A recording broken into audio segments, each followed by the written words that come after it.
Hello students, स्वागत है आपका मेरे इस चैनल पर। आज की डिक्टेशन 80 वर्ड प्रति मिनट की गति से तैयार की गई है। यह डिक्टेशन कोर्ट्स एग्ज़ाम को देखते हुए तैयार की गई है और एसएससी एग्ज़ाम के लिए भी बहुत ही ज़्यादा महत्वपूर्ण होने वाली है यह डिक्टेशन। तो इन डिक्टेशंस को बहुत ही ध्यान से कीजिए। चैनल को सब्सक्राइब नहीं किया है तो चैनल को सब्सक्राइब कीजिए ताकि आपको भविष्य में ऐसी डिक्टेशन और भी प्राप्त होती रहें। डिक्टेशन प्रारंभ होने में अंतिम 5 सेकेंड।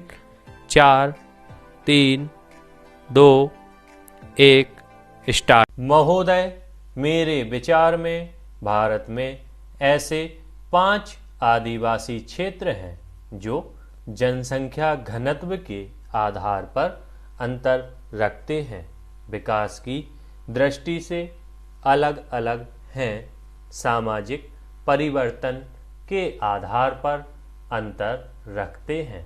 जहाँ तक मैं समझता हूँ कि उनमें राजनीतिक और खेतीहर ढांचे के संदर्भ में बहुत विविधता पाई जाती है, लेकिन ये समुदाय एक दूसरे से भाषा, संस्कृति और शारीरिक बनावट में काफ़ी भिन्नता रखते हैं।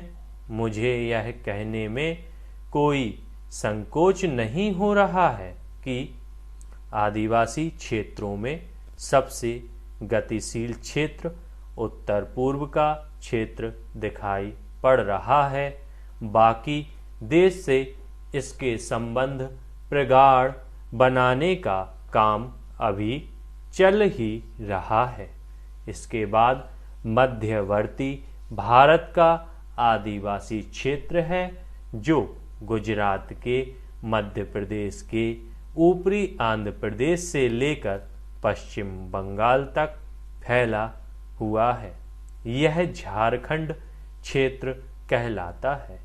इस बड़े क्षेत्र में कई उपक्षेत्र हैं जिनके अपने अपने केंद्रीय किनारे के इलाके हैं। झारखंड इलाका काफ़ी विस्तृत खेतीहर आंदोलन का गवाह रहा है। राजनीतिक स्वतंत्रता के आंदोलन भी यहाँ उभरे। नीलगिरी के आसपास पहाड़ी क्षेत्रों से बने दक्षिणी भाग में शायद सबसे छोटी, सबसे पिछड़ी, सबसे अलग अलग जनजातियाँ निवास करती हैं। केरल को छोड़ दिया जाए तो बाकी जगह इन सदस्यों की वृद्धि दर राष्ट्रीय औसत से कम मानी जाती रही है। इनमें से अधिकांश लोग खेत और चाय बागानों में मजदूरी करते हैं।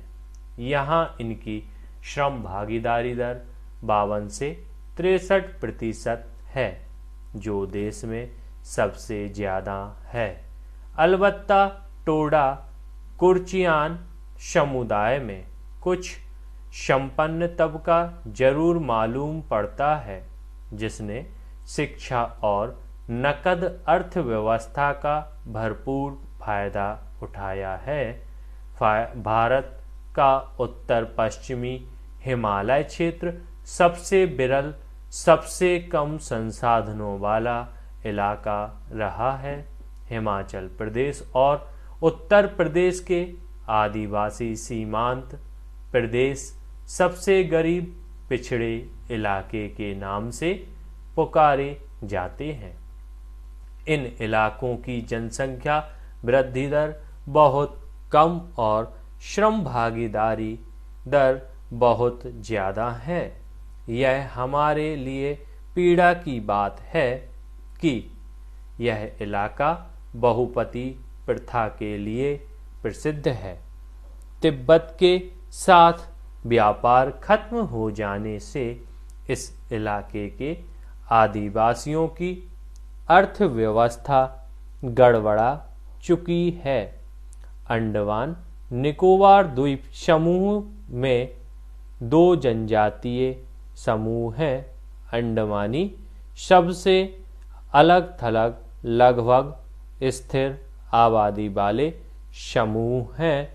निकोबारी समूह बुलंद अर्थव्यवस्था, फलती फूलती आबादी के प्रतीक है।